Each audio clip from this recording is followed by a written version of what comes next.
podcast. Bring your friends. Oh, I bet.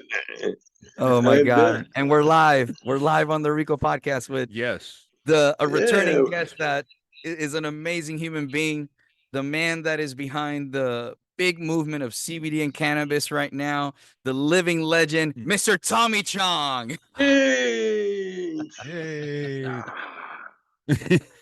Wow. I was just at the Chargers game last night or yesterday. Are you a Chargers fan? Not really, but I got invited to sit in a VIP section, in the box. Oh, Mhm. yeah, of course. I in know the it well. special Yeah. thing. Yeah. And so we went to the game. It was good. It was bad enough that you could leave halfway through and no one cared. Everybody else was leaving too. So I'm you a got Ravens a little fan. taste. I leave early now. Okay. I'm at that age, like for instance, if I play golf, we only play 6 holes, because Oh, the 6 hole where I play is right back to the golf, to the shack, yeah. Oh, to the clubhouse. Yeah. Yeah, the clubhouse. And so, okay, let's go. Because at my age, you got nothing to prove. all you do is want to hit a few balls and see how good you are, and that's it. So 6 holes is fine. You Yeah, say see, pretty I active? did it differently. I just followed the beer cart. You saying pretty active, Tommy? You going on Active? walks and stuff? Oh Yeah, no, yeah, I being have active. to. Oh, I have to. You're at that age, when you get old, your body is ready to retire. Your mind sometimes will retire before your body, but it's your body that ready to call it quits, man. You've hit the almost the edge, the cycle, and so you got to keep moving. You Yeah. got to keep moving, like anything. You got to, like, if you got an old car, you can't just let it sit there. The tires will flatten and the oil will drip, so you got to keep everything moving. And that's what I've been doing. I had to go to the doctor. I'm taking testosterone. Oh, Shots. really? Oh, okay. Yeah. Dipionate, HGH, or what?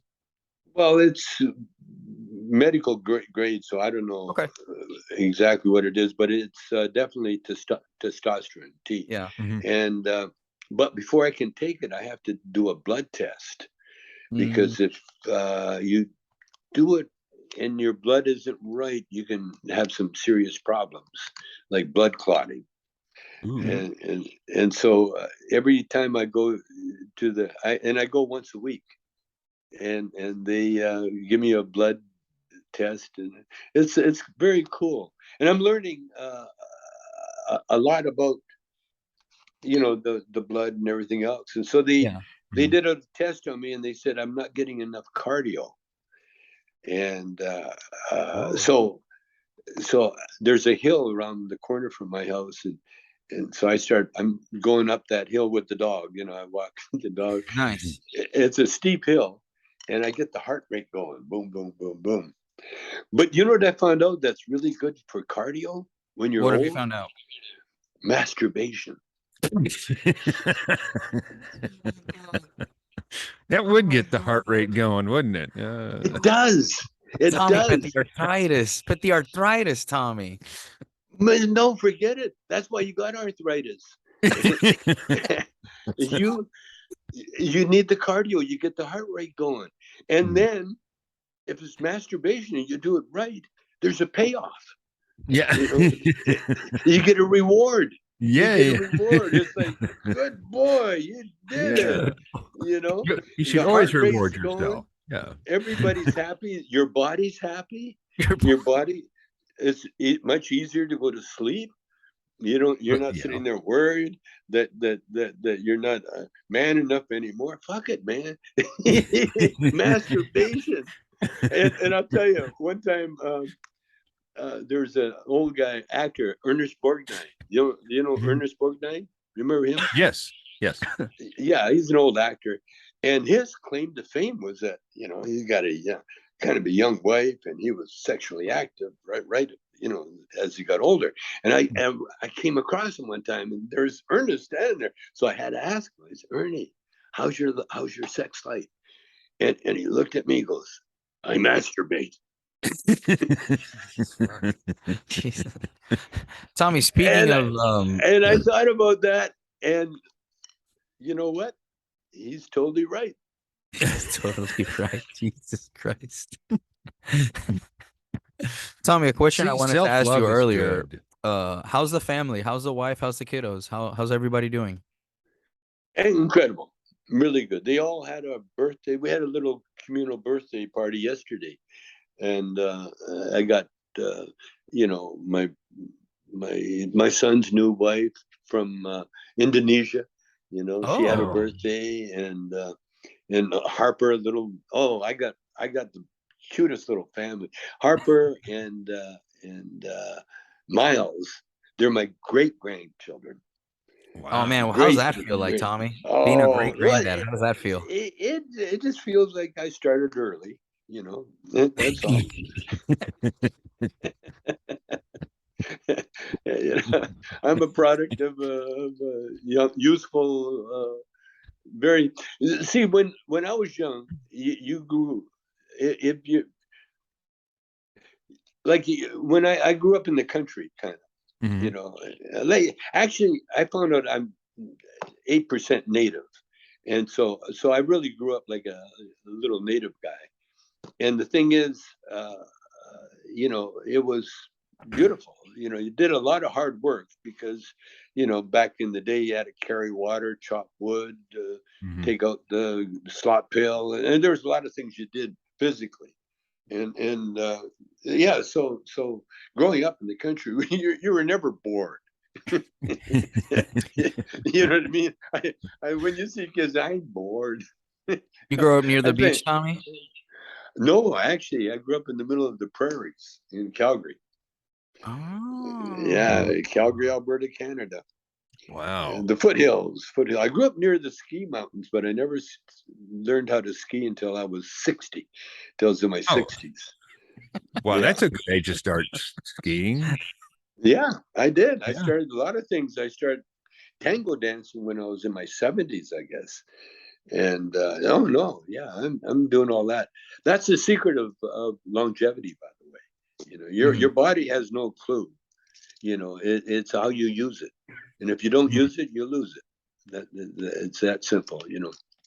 That makes sense. So, I just thought you'd go right into snowboarding and not skiing. So, no, there was no such thing as snowboarding. Oh, tobogganing. Oh, yeah, I've done that. Yeah, they had that, but no, are you kidding?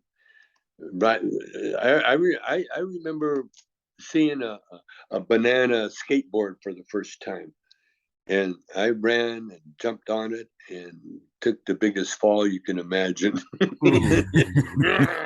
Ate it. And that was the end of my skateboarding career. And surfing, I could never get up on the board. I couldn't paddle it. I'd fall off the board paddling it. You'd get bored pretty quick in Puerto Rico, Tommy, if you were growing up in Puerto Rico. That's pretty much all we did.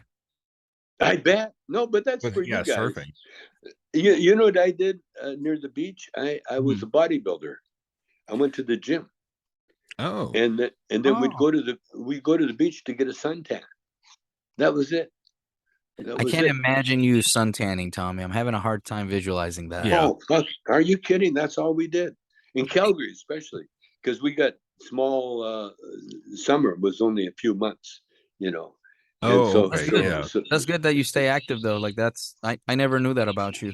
That's really interesting. Oh yeah. And dancing. That tango is my go-to exercise. So my question to you is, do you do some salsa, some merengue? A lot of salsa. I used to anyway. A lot of salsa. And I you know what, I learned it for a couple of reasons. The first reason is my wife started dancing salsa, and it's a very sexy dance. And I was a dancer before I met her.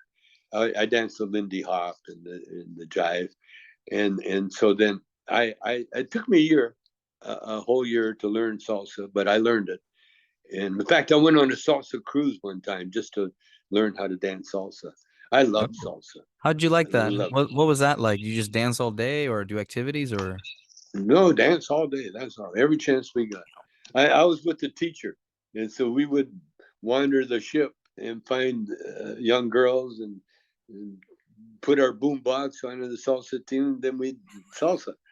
Salsa the way. No, it took a good year to do it properly, you know. And what I love about it is because Cheech is Chicano, you know, but he doesn't know how to salsa. And all What? all these Latinos, you know, especially the Chicanos, they don't know how to salsa. A lot of actors, they don't know how to salsa.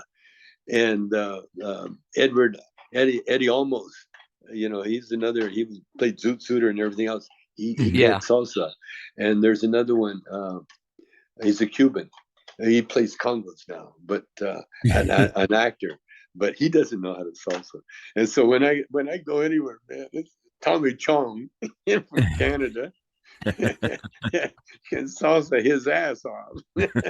Damn, Tommy. So you can tell jokes, dance, and Jesus Christ, Tommy, what can you not do? Tango. I'm not very good at tango. Yet. Oh. Yet. But that's harder to learn than the salsa, isn't it? The timing. It's fucking impossible to learn. It's the toughest dance ever because the teachers don't want to teach you the secrets. What the teachers do, they basically got you captive.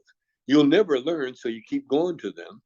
And you learn a little bit, but not really like I did with salsa. Salsa, I went balls first all the way in, and then I just went to salsa clubs until in the beginning, you know, you go to dance with a girl and she knows you can't dance, you just look away, you know, and start fixing her shoe or you know. You should do that, and then all of a sudden just start dancing. Then I got good, and I had the biggest compliment. We went to a birthday party. And it was at a salsa club, and it was like one of these Beverly Hills. Oh, let's go salsa! It's going to be so much fun, you know. And so I was the only guy, literally, at the party that knew how to dance. And my wife, she knows how to salsa too. Well, her and I never really used to go dancing together because it's really a tough dance to dance with your wife because you're so close. That you really have to dance with a stranger or a friend. So they allow for your limitations, you know. And a wife, and the same as tango, by the way. Very seldom you see men and wives unless you're professionals, and even then it's very tricky. But yeah, I learned, but what I loved about it is that all these Latinos couldn't do it. I could do it.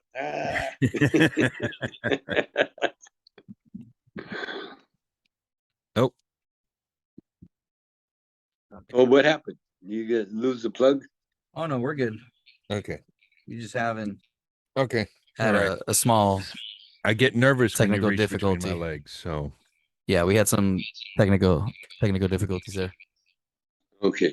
You didn't have to. No, we're good. Okay. No, we're good. We're good. I was just enjoying the salsa ordeal because it's incredible. No, the salsa, man. Oh, yeah, love it. In fact, I was at a movie. I did a movie, Hogan's. No, what's it called? It used to be a television show about it, and Tom Arnold did a movie. oh man. What was it? In fact, Ernest Borgnine was the guy in the original.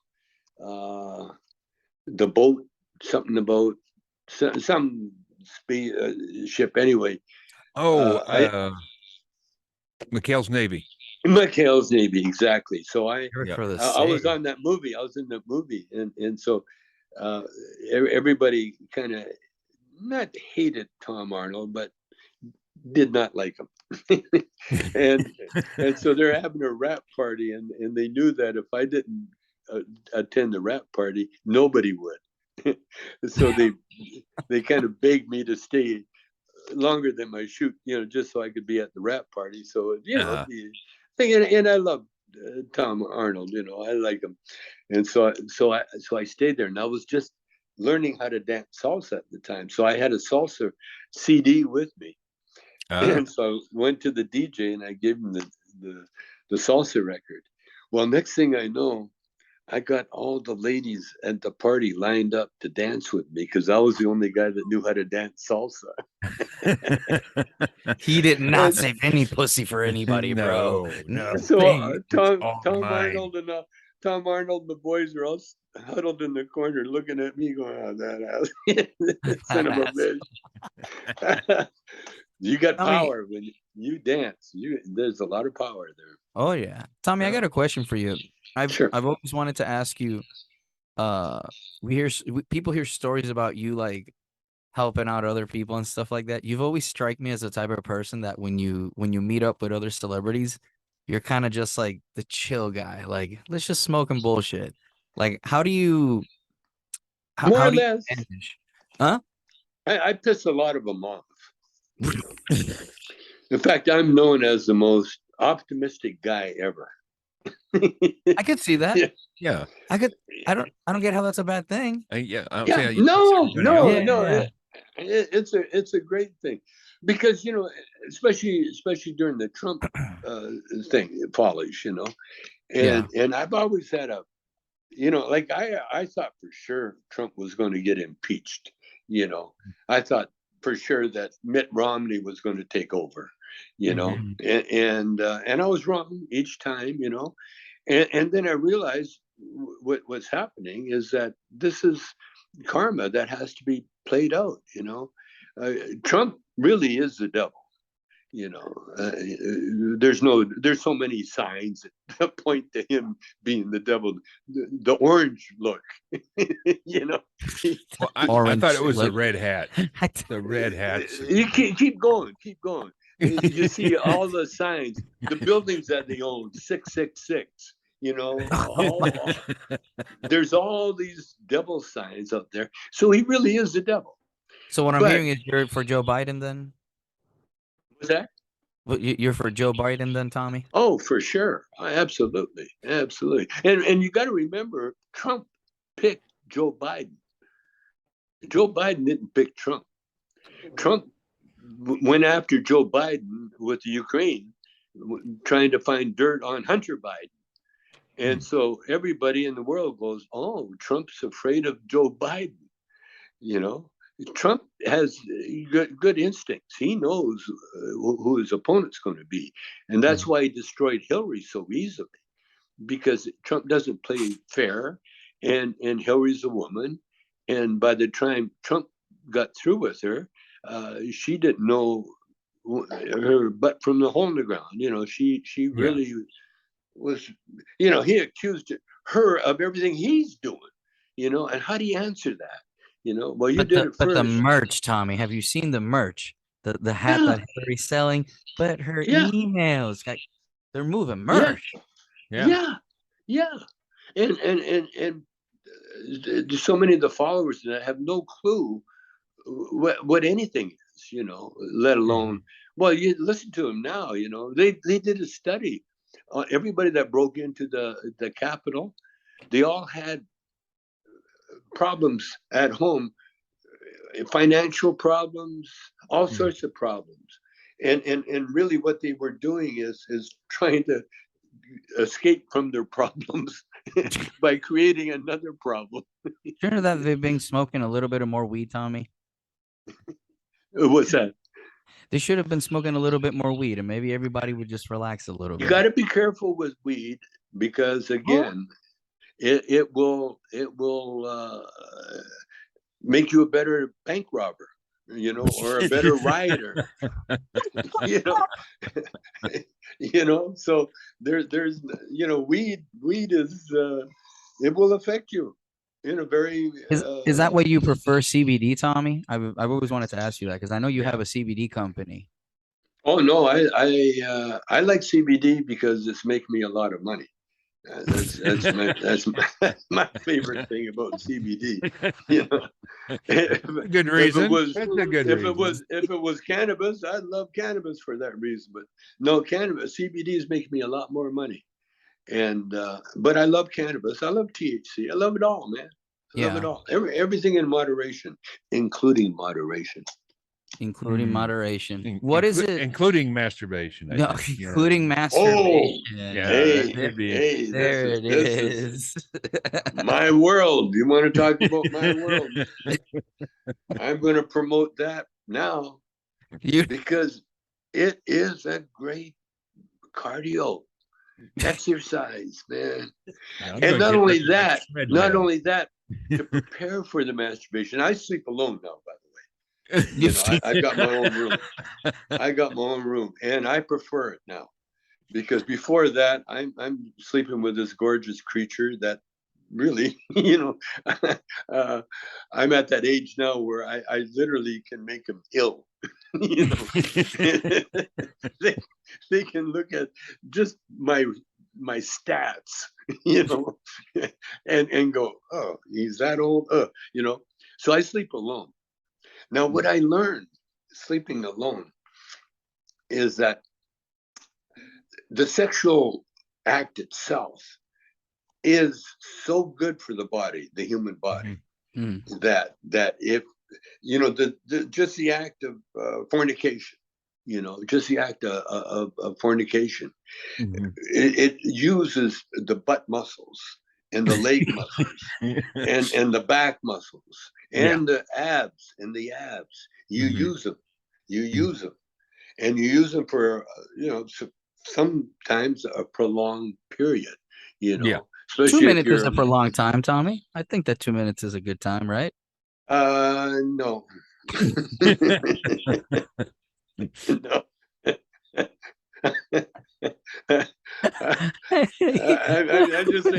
I'm just thinking back to one time. This girl. Anyway, she said, "Oh no, oh no, you're not going to get away with that."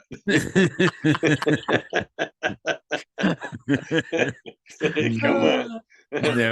No, but she knew how to rejuvenate. You know, she could raise the dead. That's a pretty good talent. Yeah. No, but I'm telling you that the action, the art. So if you got time and you're alone, and you know, and you want to keep your body healthy.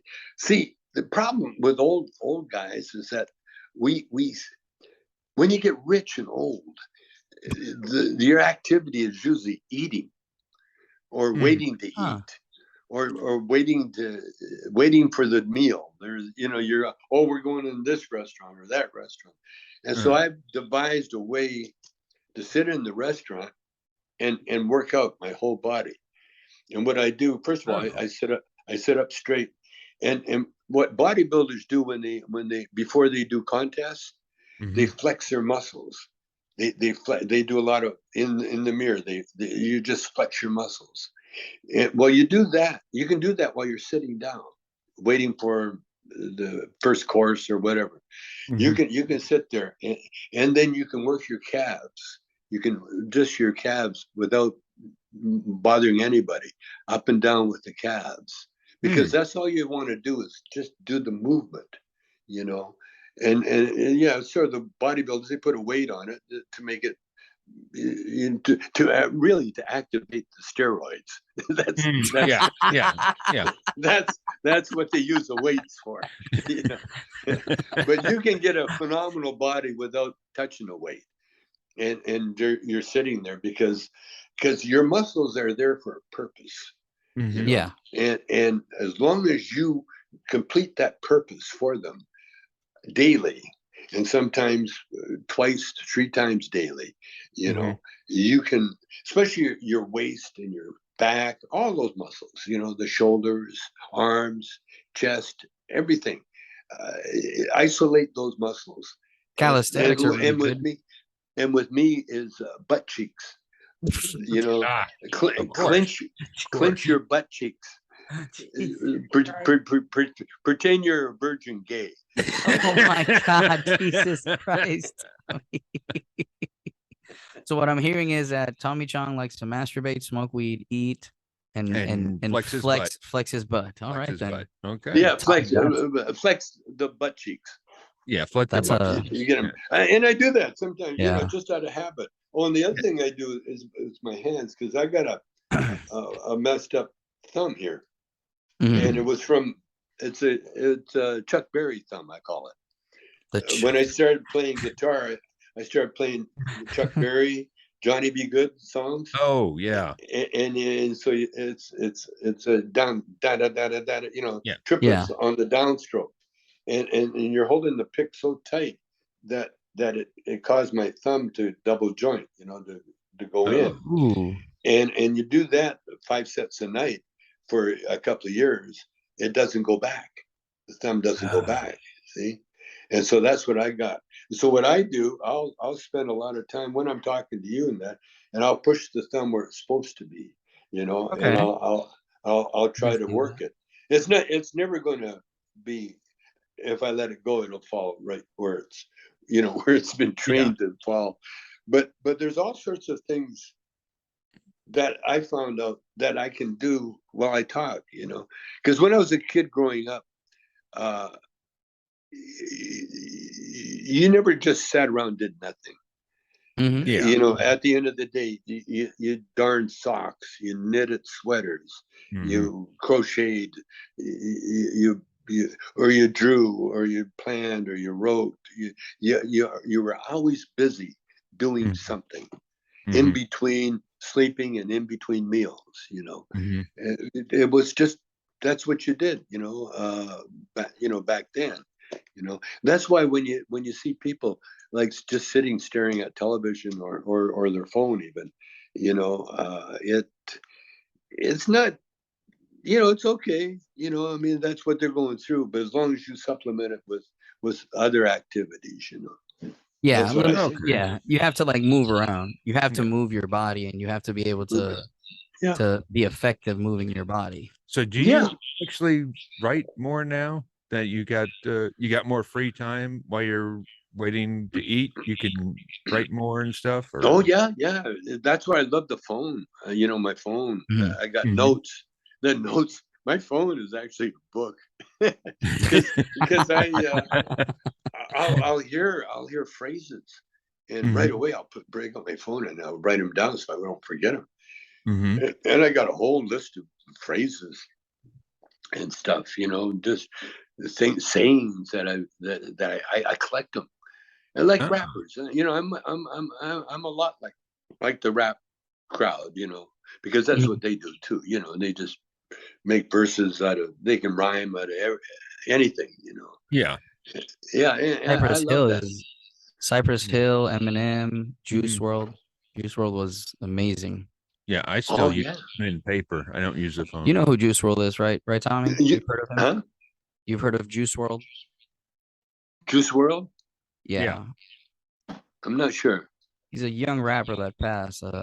If I recall correctly, overdose. I haven't kept up with the ones that die.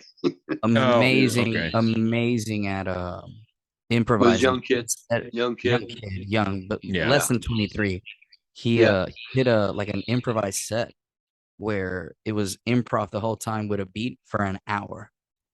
Sure. And he was just well, see, it's incredible. See, that's a God app that I talk about. You know, you tune into that, and it's not you; it's the spirit.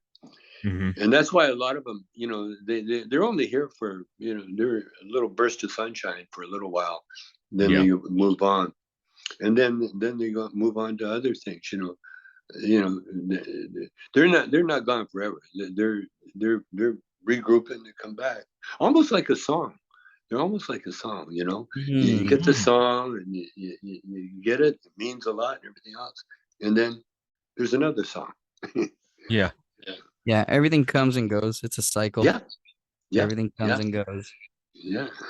Was that part of the book you read? You were talking about a book before you got on air. It was Joel Goldsmith. Goldsmith. Goldsmith. Can you tell us about more about that? Joel S. Goldsmith. He was a Jew, New York. He's in the schmata business with buttons and stuff like that.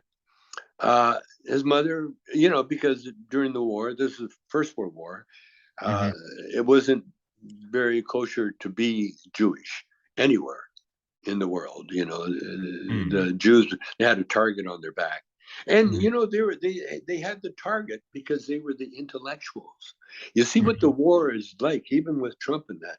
It's the unwashed idiots against the educated. And that's what it was back then too. They hated the Jews because they were educated and they had the brains. They had the ability to do all these things, do art, everything. China did the same thing with Mao. They got rid of all the intellectuals, and then dumbed down the whole crowd. But you can't do that all the time. But that's what happened with the Jewish population. Just looking at it, and that's.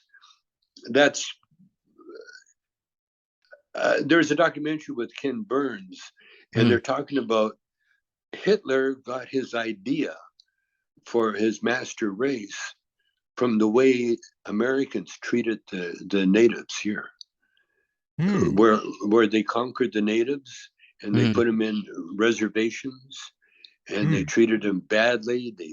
They murdered them. They put them in schools. They tried to take their culture away from them.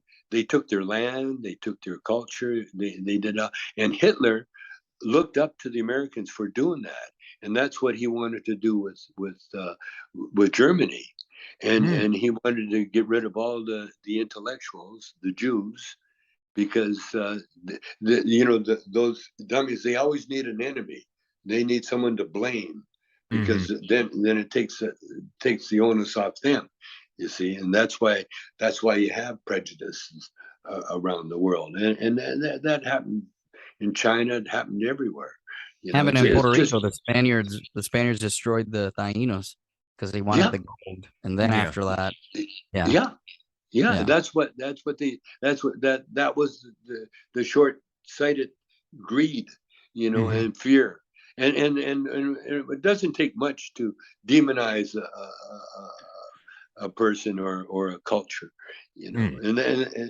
but again, we're in the physical world, and that's what happens in the physical world: violence, all sorts of violence, because that's where the change comes out of.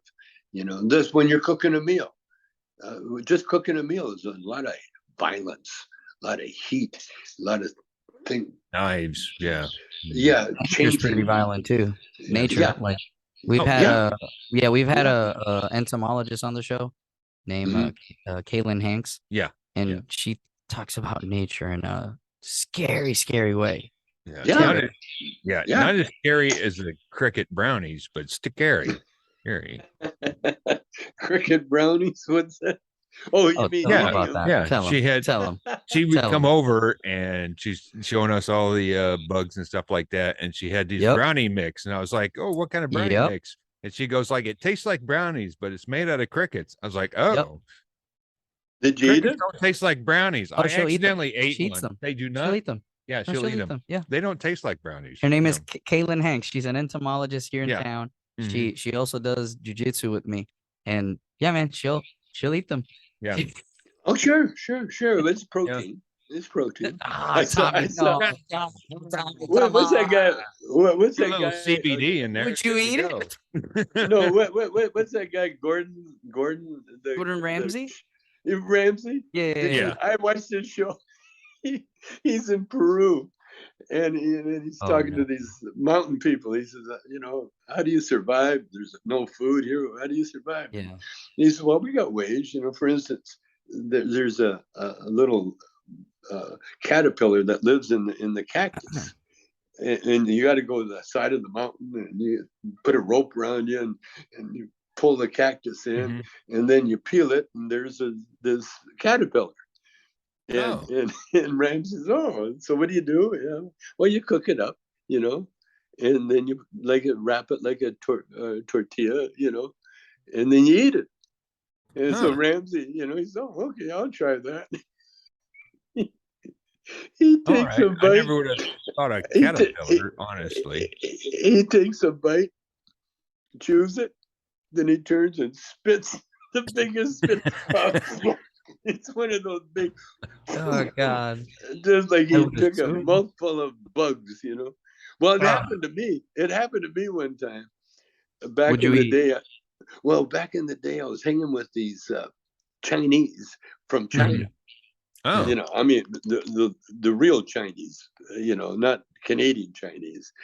These were China Chinese, and they were all passing around salted, looked like sunflower seeds. Only they were bigger, and they were salted bugs. Basically, they call them water bugs, but they're cockroaches. Oh no, Tommy! Don't do this to me. They were salted cockroaches. Oh no, no. And How I many took did you one. eat? How many did you eat? Popped it in my mouth, No. bit on it, and did a Gordon Ramsay. It was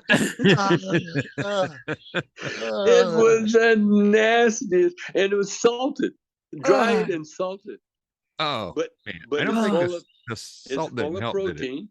It's full of protein, and that's what animals. That's what cats and here's a little info. Cats domesticated humans. The humans, what?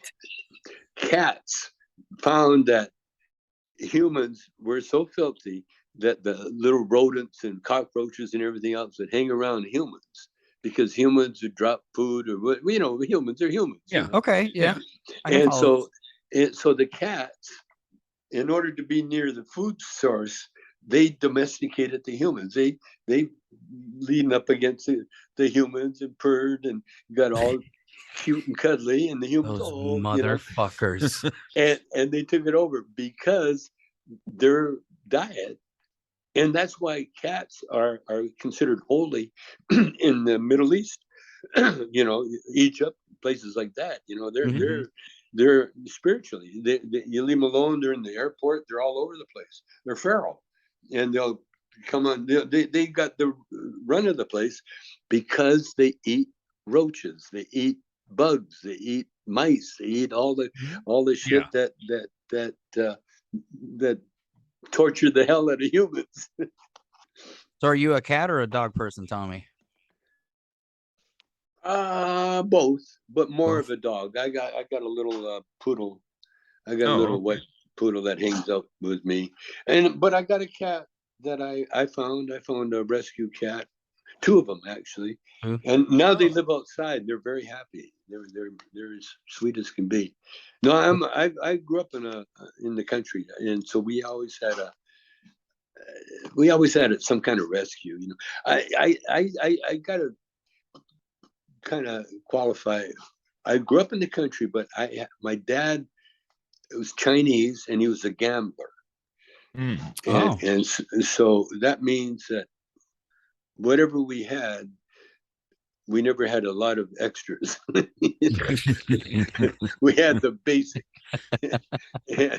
and sometimes that was in trouble because he was a gambler, but he was also a hard worker, and he drove truck for a living, and then, but as soon as you can carry anything, young guys, you had a job, So I always had some kind of delivery job or delivering newspapers or something. Yeah, you were telling us that last time that you've always done work, even when you were a musician. You did some work too, like during the day. You've always struck me as that type of person that you just hustle. Like you wake up, smoke a joint, let's go take over the world.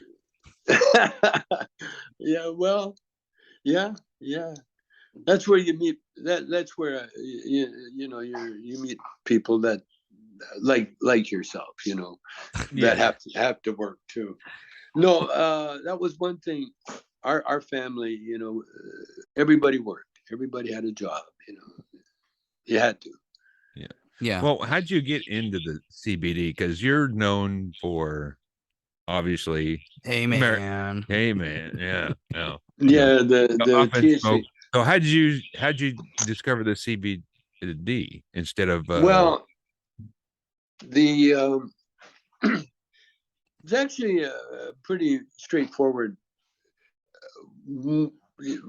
Right around the time they were starting to legalize weed, I had let's see, it was my brother's wife's, my brother's daughter, so it's my niece. It was my niece's boyfriend from Calgary again. He was one of those guys that was sort of connected to the business people, the guys that did shit, for real. Yeah. And he hooked us up with a CBD company, and we started off with good vibes and nice dreams. Can I see that on the camera one more time, Tommy? Yeah, this is a good vibes. Oh, okay, there we go. This is good vibes. It doesn't get you wasted high. This one's a bit of a like a speed, it'll get you.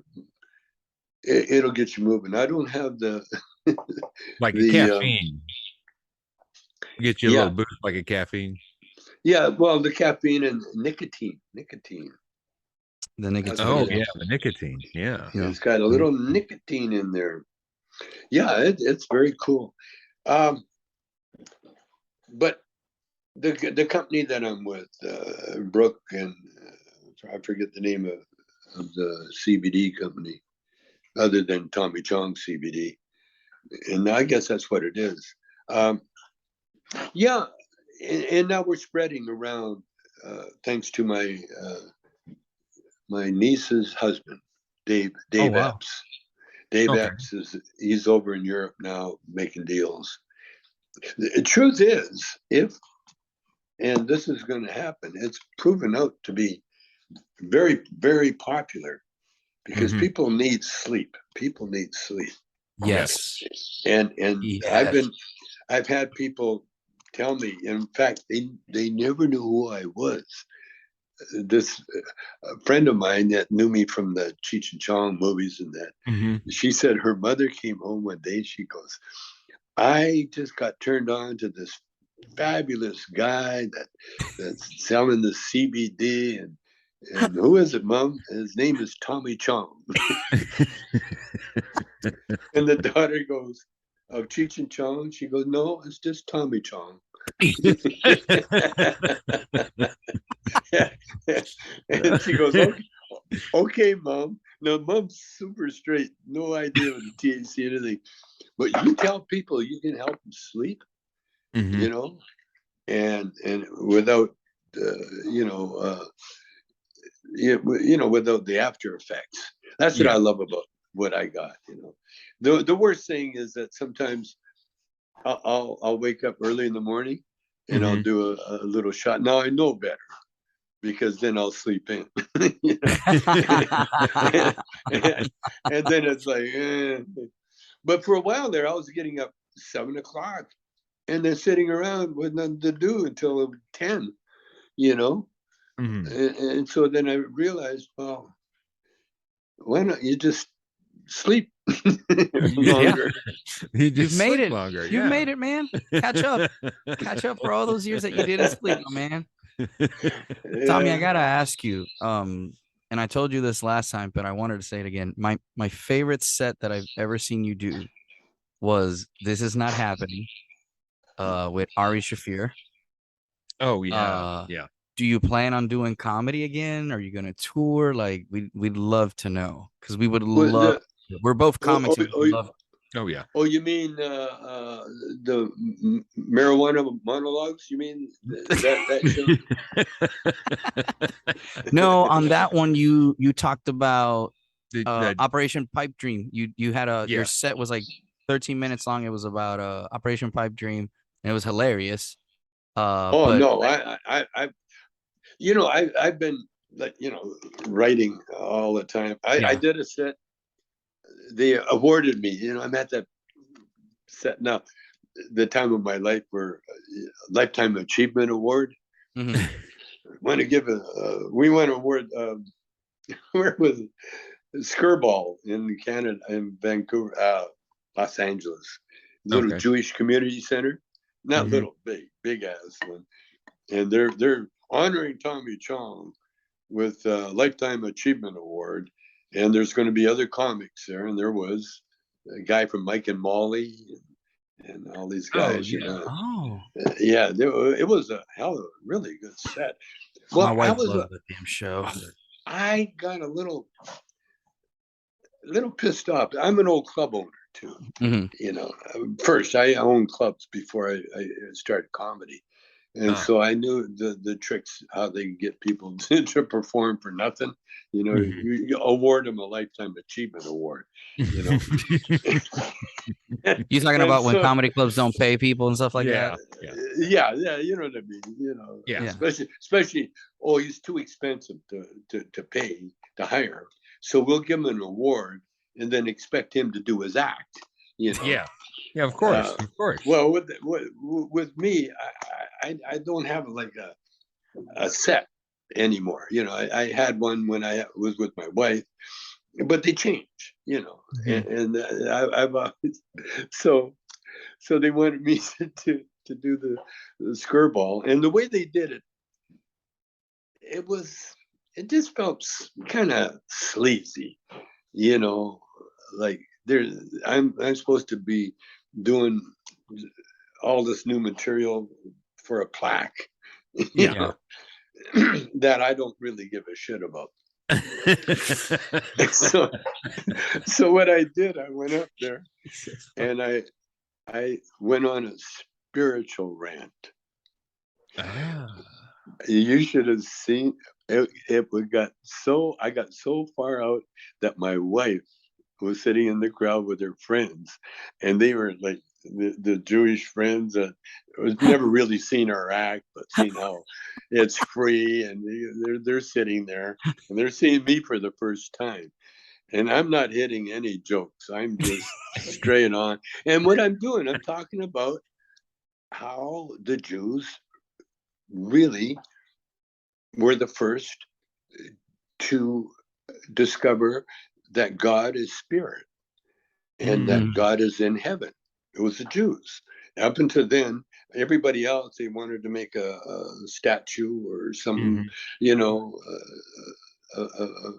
some kind of, like a golden calf or something. Yeah. They wanted to do that. And it was the Jews that come up with the idea of a spiritual God. And I'm kind of halfway through my rap, and my wife comes up and stands in front of me and goes, she gives me the cut it off sign. Well, I put my wife in this show because she's too gorgeous to leave alone.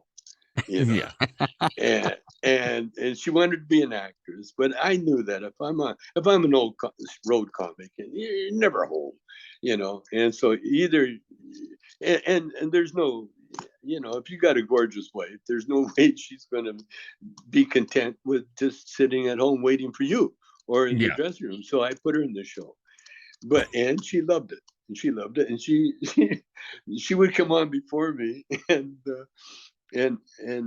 she had a few minutes, and then she built it up, and then she got to the point where she would watch my show and steal my material. Oh shit! Oh, because so I had to make a habit of watching her show. So because I'm not going to complain or anything, I'm going to watch her show to see what I can do, because I write as I go. And so every set there's a new bit comes out of there somewhere. It's so funny because that's how Larry Hankin. I don't know if I don't think you've ever met Mr. Larry Hankin, right? Maybe. I don't think Okay, so. he's a good friend of ours. He's actually going to be a regular on our show, and that's exactly what he said when he used to open up for Woody Allen and stuff like that. He's like, Yeah. dude, I just went on the fly and I stuck on something. But he's Yeah. like, I have the discipline to know how to stick on it and like deliver. Yeah. So Well, that's yeah, interesting. that's what you do, and because it's there for you. You know, you don't have to use crutches. And so, but when I finished the skirball set, I had an old Jewish guy come up to me, and he said, that what you said was wonderful. Is there any way? He says, is this tape? Is there a tape? Can I buy the tape? or what, whatever it was. But Tommy, then are just you trying to start a cult? yeah. No, in the book, that's one thing he warns about cults. He says, he tells you, he said, now you know this shit. Don't try to start your own religion. That's Tommy, what you're Goldsmith telling me says. you wouldn't want to be a part of the Flying Spaghetti Monster church? Which, by the way, I that's a don't real think. church. Is that your church? That is a real thing. That is a real thing. I believe it. No. I realize. In fact, I don't know. Oh, I don't have one, but I make these pipes, and I call them nada pipes. Like this is a nada pipe, you know, and I wear it around my neck, you know, and you put the joint in here and smoke, you know, like there, and they're called nada pipes, yeah, because I got busted for pipes, and so what I was thinking of doing, and this really drove Cheech really crazy. I wanted to start a nada church. I gotta hear this. No. I want to hear this. Go on. Not a church. It's everything that a church does, but it's not a church. In other words, you know, you act like it is, and it's still in the trying to put it together process. But let me tell you what happened. I had another award, and my son and my wife came to the award. It's a lifetime achievement award again. And so I got up, and I didn't know what I was going to say, and I had no clue.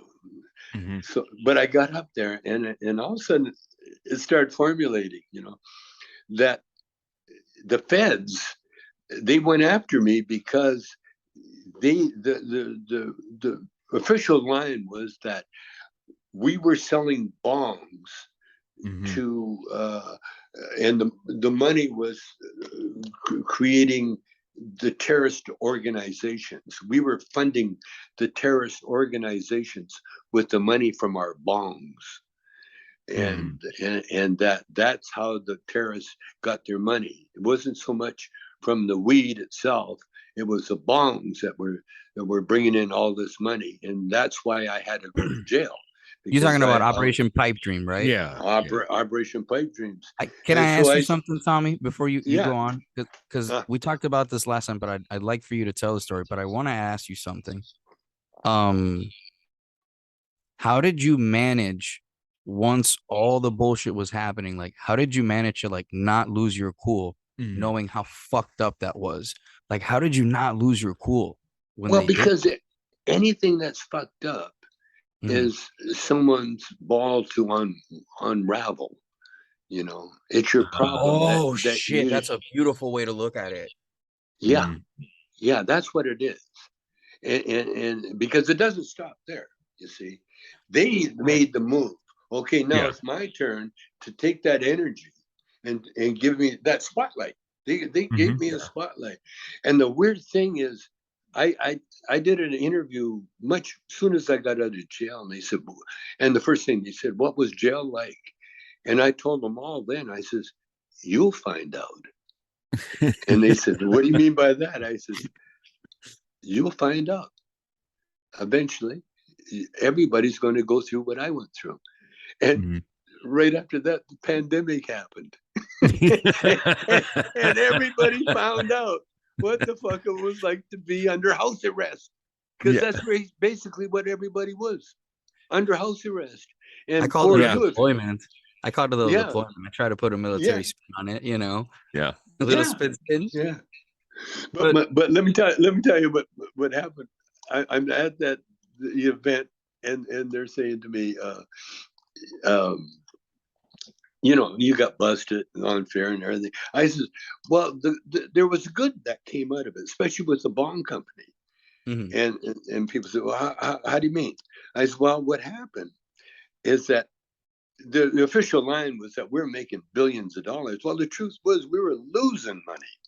We weren't making any money. And the reason we were losing money was that we had never been in a bond business before. We had no clue what we were doing. And so the government put a financial genius into our company. And because he saw, as opposed to making millions and billions of dollars, we were losing money. And his instinct, because he's a teacher, was to show us what we were doing wrong. And so he literally turned the bond company from losing money into making money. This is the government. Oh my God. What the fuck? This is the government. And at the end, when we did get busted, the bond company was making money. And we had turned it around thanks to the government. Oh, wow. Oh, it's crazy. Is it true that? And I don't know if you can answer this, because I've heard rumors that how do I want to ask this? I don't know. I had read a rumor, and if you can't answer this, I understand. I had read a rumor that at one point during negotiations, they told you that either you were going to do 9 months or they were going to go after your kid. I don't know. No, for sure. Oh, that's true? No, that was the only thing they said. Really, they told me they said, yeah, you can fight it. It wasn't me. It was my lawyers that told me. Yeah. They don't tell you shit. My lawyer said, yeah, you can fight it. You could probably win. But the first thing they're going to do is indict your son and your wife. And my wife for signing a check, and my son for running the company. And we could have beat that rap too, but it would take all our savings and everything else. And in the end, what the fuck would we have? You see? And so what I said, oh, no, I'll go to jail. And then I'll make them wish the fuck they had never heard of the name Tommy Chong. Tommy, I gotta ask you, are you gonna name one of your CBD, like your next CBD product, Pipe Dream? Pipe Dreams? Yeah. I'm not really in charge of the names. I'm not in charge of anything. You're Tommy Chong. If you throw something out there, they need a hat. You call them up and you say, I want a CBD that says BEA. I want to tell you something. When you get to my position, there's everybody else has got the ideas. You don't have any, and enjoy it. I enjoy it. I really do, because all I have to do is really, talk like we talk. I let the experts do that.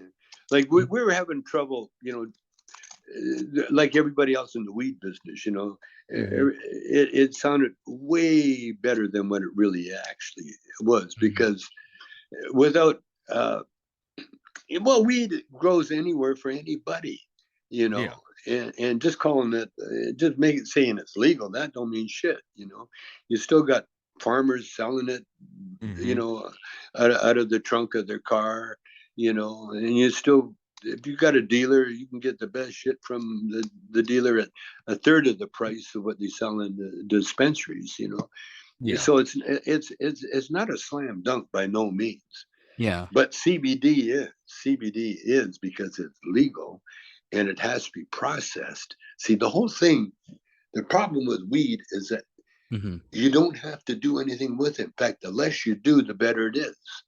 You see? Yeah. So basically anybody can grow it. And if anybody can grow it, then why are you going to the store to buy it in the package and that? But the CBD, you can only get, especially my CBD, because it's nano CBD. What it is that they've taken it so it's so small that it enters the bloodstream so much easier and gets to the problem so much faster. And you can't do that with cannabis.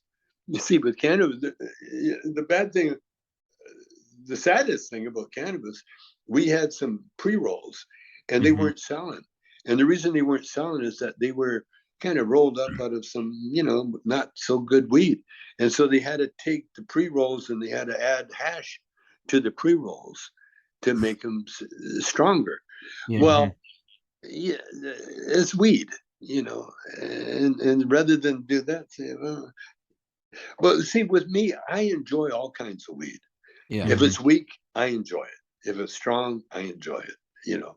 If it's too strong, I'll go in a coma, but I'll come up going, wow. Do you have like a preferred blend that you smoke, like a preferred brand that you smoke? No, you try it all? No. What I do, it's the way you smoke it now, the way I smoke it.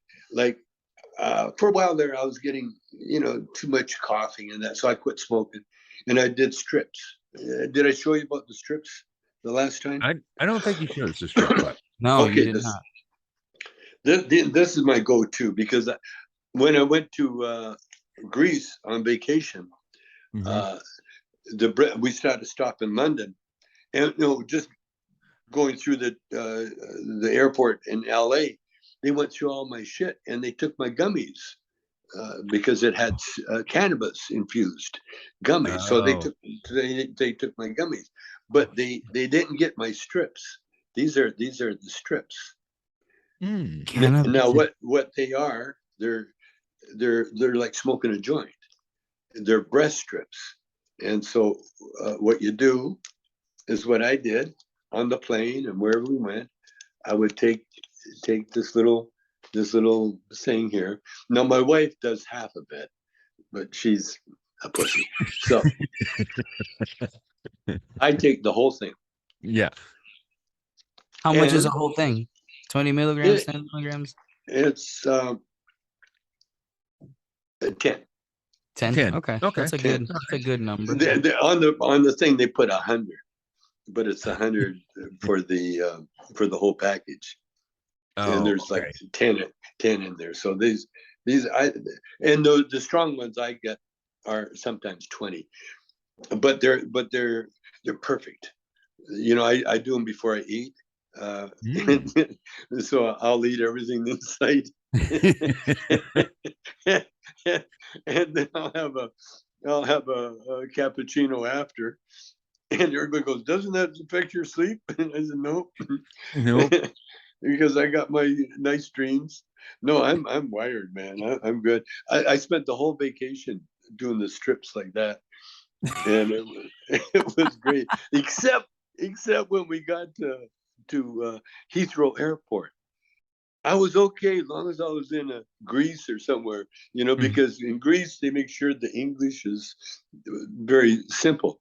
But you go to Heathrow, it's an English-speaking thing. Only trouble is they don't use any words that you know. Oh, it's kind of like going from the Caribbean to like Mexico, from Mexico to Central America, from Central America to South America. It's the same thing. Yeah, they have different jargons. Yeah. They call things different. They go in England. We had to go to the terminal next to. We were in Terminal 5. We had to go to Terminal 4. We ought to take this train and then that train and then get off here and get off there and get on this, and it's next door, but it wasn't really next door. They had a whole train system, but the English are kind of screwed up anyway, because they drive on the wrong side of the road. They got all these weird English things going. You ever been to Korea, Tommy? South Korea? No, not yet. I'm looking forward to it. If you ever go, let me know. I was stationed there for 2 years in the military. Oh, where? In Seoul? 2 years, almost 2. Yeah, in Seoul. I was in Seoul in Yongsan. How was it? A lot of work, man. It was a lot of work because I was an MP, and it was just people getting in trouble. Oh my God! Right, to be honest. You were an MP? Yes, sir. Ooh. Eric was aviation. Yeah. Aviation, for the Navy. Yeah. But wow. Yeah, but oh well, you guys weren't smart. You guys weren't smart enough to get out of the draft, huh? I feel you. I feel you. Well, Mr. Tommy, it has been so fun to have you. Any parting words, sir? And please stick around after we're off the air because we'd like to share something with you. But any parting thoughts, sir? And where can people buy your CBD and stuff? Oh no, other than I have a plan to I could say save the world. Yeah, in a lot of ways. I've got a plan to save uh, immigration. Mm-hmm. I've got a great immigration plan, and I'm going to unveil it very, very quickly. We've got a documentary, a Cheech and Chong documentary coming out, and when that comes out, I'm going to unveil my plan. Basically, what it is that I'm starting a movie company. Oh, Because I realized a movie company like back in the days, MGM or Paramount, Universal, they all had more power than the president of any United States, the movie company themselves, because when you tell the truth and it resonates and it solves problems, that's how we got to solve our problems, is with the movies. And so I've got a plan that I can't unveil until I can put it into work, because right now we're the war in the Ukraine, and the war in the Ukraine is all about oil. And it's because Putin, the only thing Russia had that was worth anything was their oil. And when the electric car and the wind and the solar and everything come in, the need for oil dropped so dramatically that they had to start a war, because that's what wars are all about, including the Second World War. The Second World War was that they shut off the oil supply from Japan. Japan was going to have to deal with no oil, so Japan had to attack countries that had oil, and same as Germany. So pretty soon you're gonna have your own production company, is what we're hearing. So what I'm going to do, I'm going to have my own production company, and I'm going to create a system where that you use the movie system to create employment for immigrants. And because the way the movie system is that when you get vetted by the casting people, they got to find out everything that you can do, what you can't do, and so on. And they got a file on you, see, on everybody in the movie business. And that includes, schooling, that includes. And so what I want to do is have everybody join the guilds, all the unions. So you got healthcare, education, and security, you see. And it doesn't matter where you're at, because in a movie company you can always use people that don't speak English, people that have different cultures. You can maybe always some interpreters, Mr. Chong, maybe some Spanish interpreters. Interpreters or the Spanish themselves. No, we can. Have you announced this anywhere else, sir? Because I haven't heard about this. No. It's not going to be announced. Thank you. Thanks. It's not going to be announced until it's put into work. Because once I put it in, I'm going to definitely do it. And then once it's done, because I'm connected to all the movie makers in the world. I'm a phone call away from all of them. And in fact, Tarantino, he called my son actually, and had some nice things to say about me and in my movies. And so I can see us using. See, the trick to help anybody is to find a way to make money helping them. I can see that. Yeah. And if you can do that, a movie company can do that. Everybody works, and then you can because you're recording everything now. See that what Trump showed us with the insurrection is that everybody's a movie maker, everybody's a cameraman. You know, it was the first crime in history where they recorded their own crimes. You know? So, Mr. Chong, we'd love to have you back once that's settled. Yeah. And that's done. We'd well, love let's make this. This is where I will break the official news. Absolutely. All right. Thank you. Yes. Thank you, sir. We're honored. Okay, we'll do it. Mr. Chong, please stick around for a moment, but thank you so much for being on our show again, sir. We greatly appreciate you.